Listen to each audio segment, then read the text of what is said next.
Well, the garlic mustard is really taking off.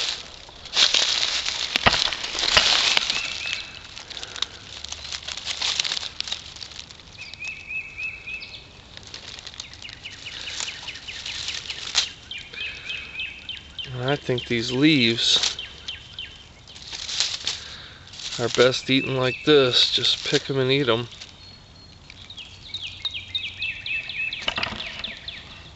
Get rid of any big stems.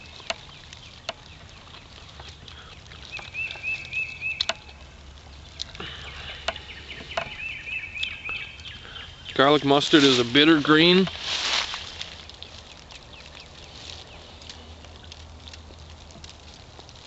Some bitter than others, but I've only been eating this for a couple years, 2 or 3 years now, and the best way I've found to use it is just to eat these greens raw, because when I cook them, it just seems to bring out the bitterness even more.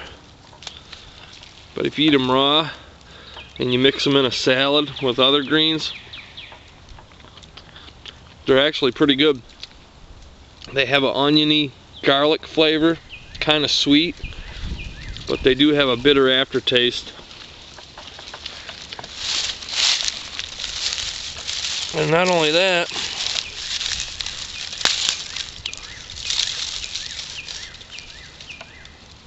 the garlic mustard roots are pretty good too, actually. I picked some last year and they were real hot, like horseradish, and I've heard they make a good horseradish sauce.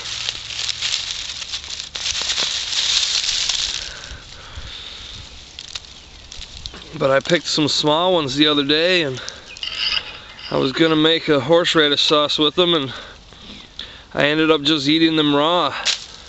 They kind of just tasted like a carrot or a parsnip with just a slight spiciness to them. And they were actually pretty good. I gobbled them up.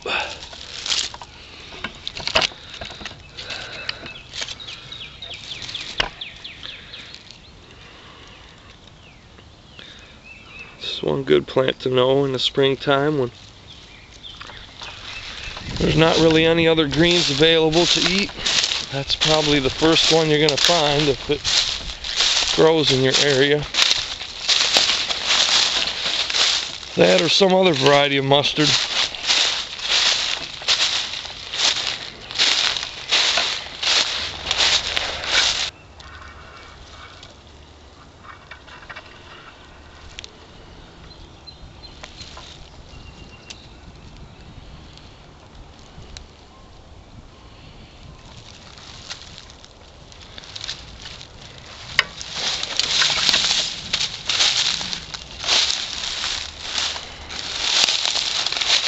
These are already starting to leaf out.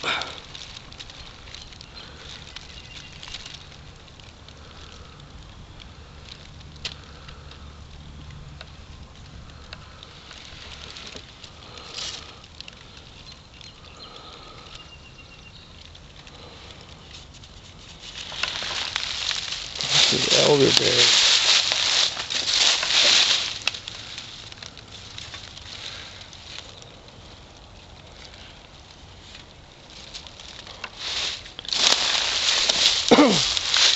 But this is a good plant to see some features. The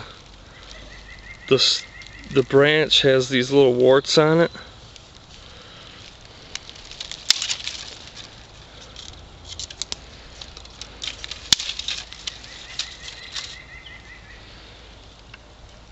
And the stem has a pithy center that can be pushed out easy. These can be used to make spiles for tapping maple syrup, among other things.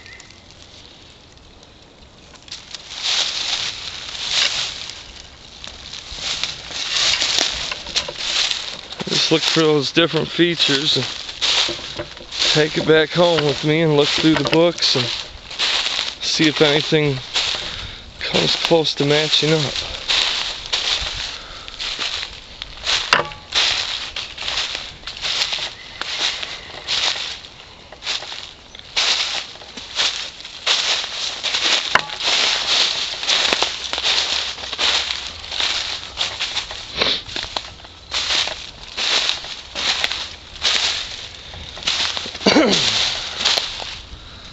One big beech tree in this whole little woods.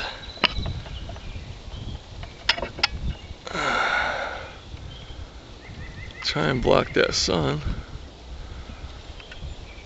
It's blinding my eyes and the camera's eye.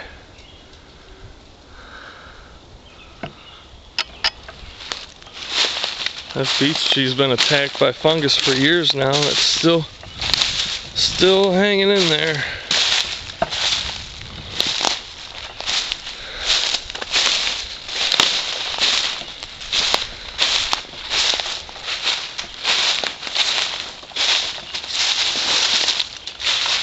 Most of the rest of these trees in here are young sugar maples or black maples.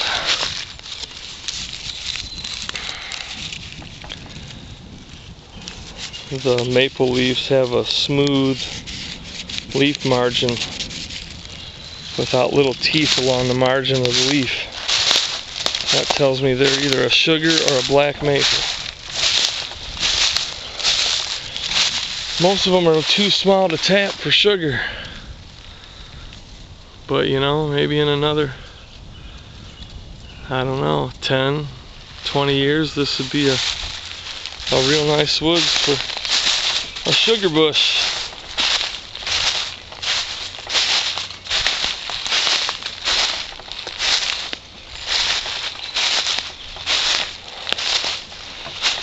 I'm actually starting to see a lot of things greening up just in the past 4 days.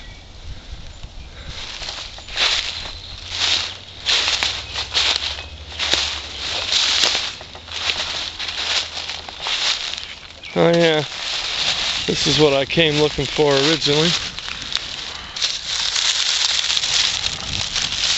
This is a trout lily.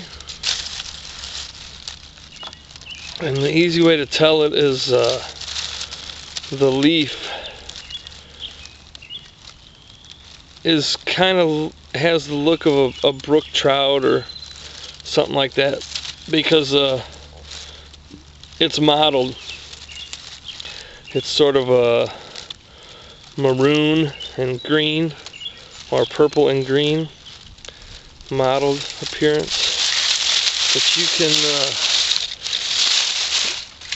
you can eat these really small leaves, and you can eat the little bulb that grows down in there as well. But they can be mildly emetic, which means they can give you the runs if you eat too many of them. But they grow pretty abundantly, and it's just one of those plants that you can just kind of munch on as you're out and about.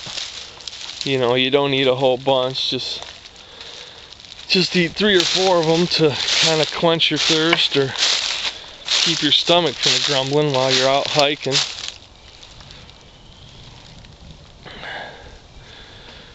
With any luck, we'll find another good spring edible here.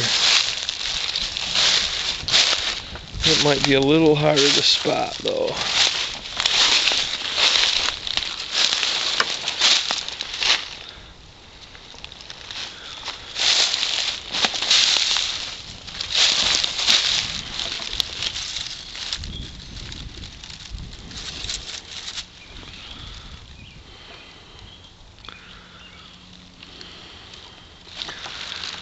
Or it could be they're just not quite coming up yet.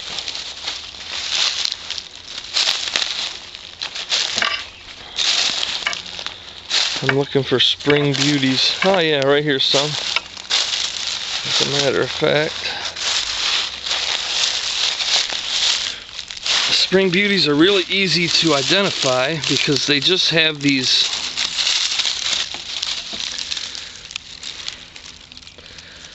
two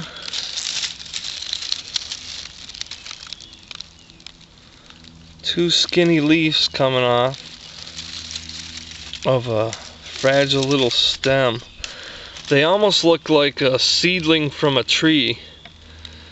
If you weren't careful, you might just think they're...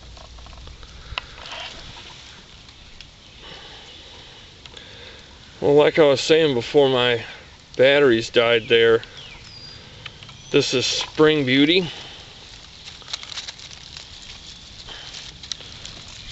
And it's easy to identify in the early spring by just these two small slender leaves that come off of a slender fragile stem. In another week or two, these will have little 5-petaled whitish to pinkish to purplish flowers on them, and that makes them stand out a little better. But these have a little corm underneath that is maybe as big as an acorn, but generally they're pretty small. But they are real tasty. They have a skin on the outside that peels right off, and I've eaten them raw, but you can cook them like a potato or something. But you have to collect an awful lot of them to get enough for a meal. So for me, it's just another one of those trail nibbles.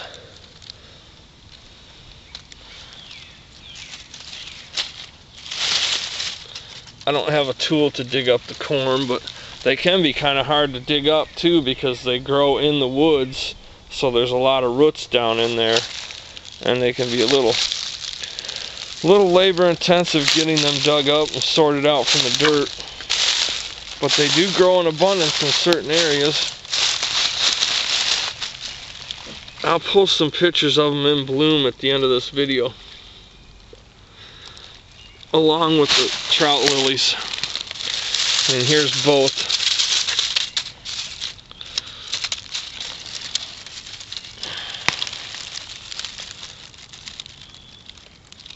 There's a little unopened trout lily.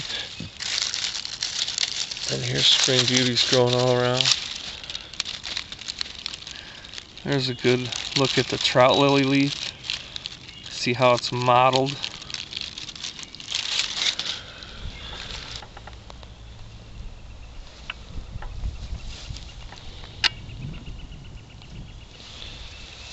Here's another decent late winter, early spring green.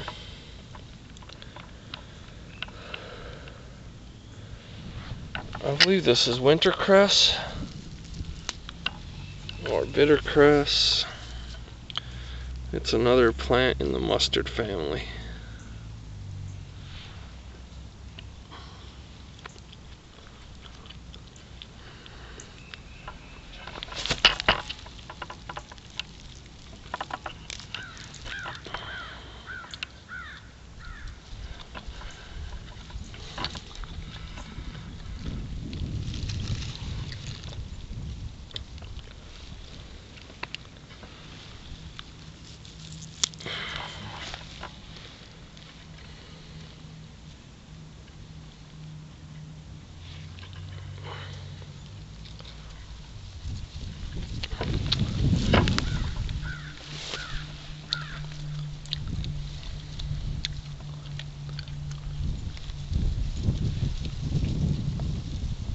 Something good to just grab and munch as you go.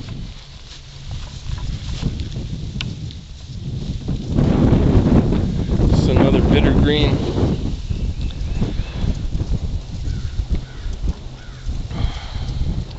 I'm not finding any other greens that I know.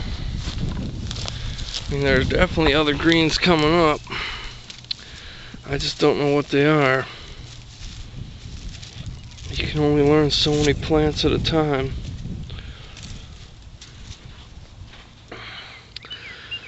What I did is I picked out I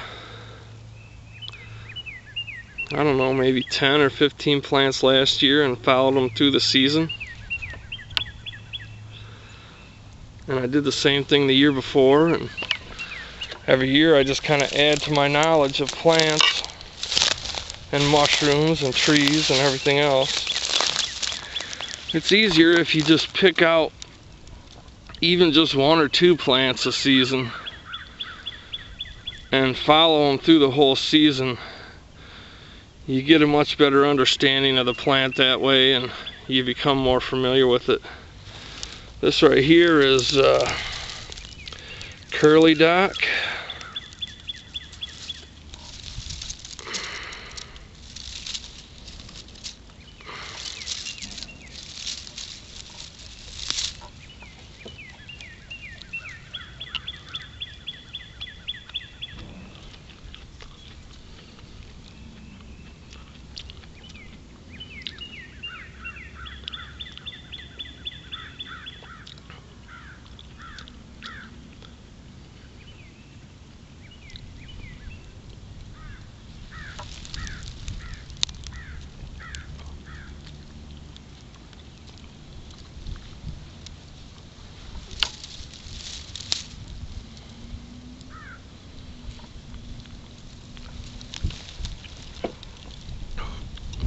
I don't know if you can see that in the video. Let's see here.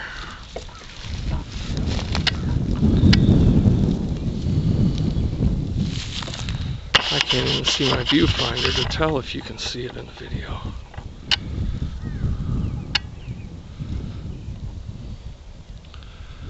If you look at the underside of the dock leaf, the ribs are very distinct. There's a strong midrib, and the ribs that run out, they actually run out towards the edge of the leaf, and then they loop back up and meet the next rib in line before they get to the edge of the leaf.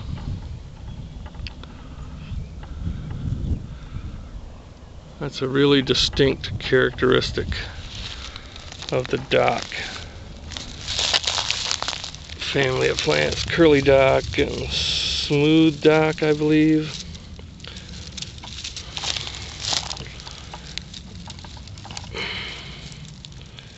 These are just getting started.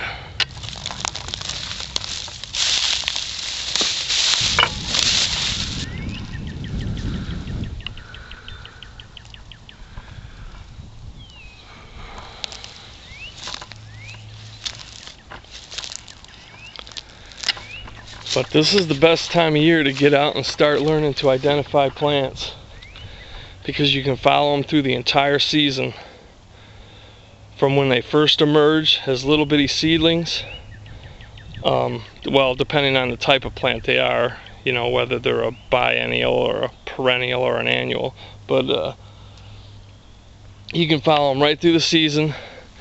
You can see what they look like as a sprout, as a rosette, as a stalked plant.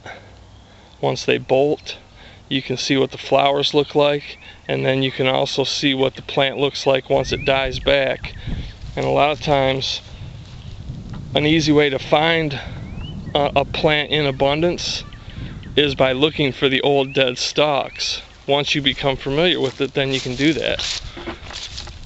You know, rather than sitting here and scouring the ground looking for one little bitty plant, you can just look out through the whole entire field and say, oh yeah, there's an old dead patch of thistle. So there's probably some young rosettes around that. I can go check it out. Save you a lot of time and make being able to understand these different plants a lot easier.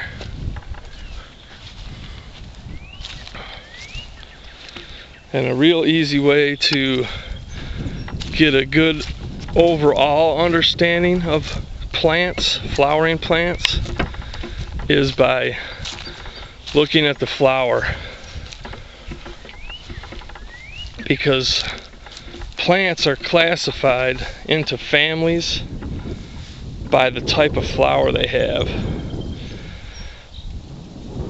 And there are 6 main flower types that cover a huge amount of the plants that you'll find in the wild. So if you can just learn those 6 basic families, you know, those 6 basic flower types, even if you don't know a plant, you can say, oh, that's in the mustard family because it has you know, 4 petals or whatever,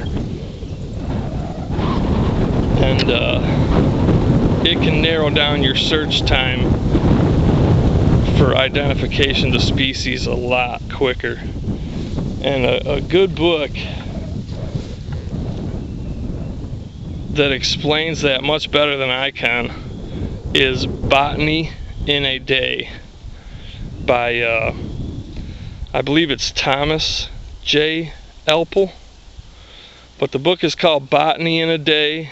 It's an inexpensive book, and he goes through and he explains those 6 family of plants, and he even goes into more depth and just gives you a lot of good overview information about wild plants that will help you greatly.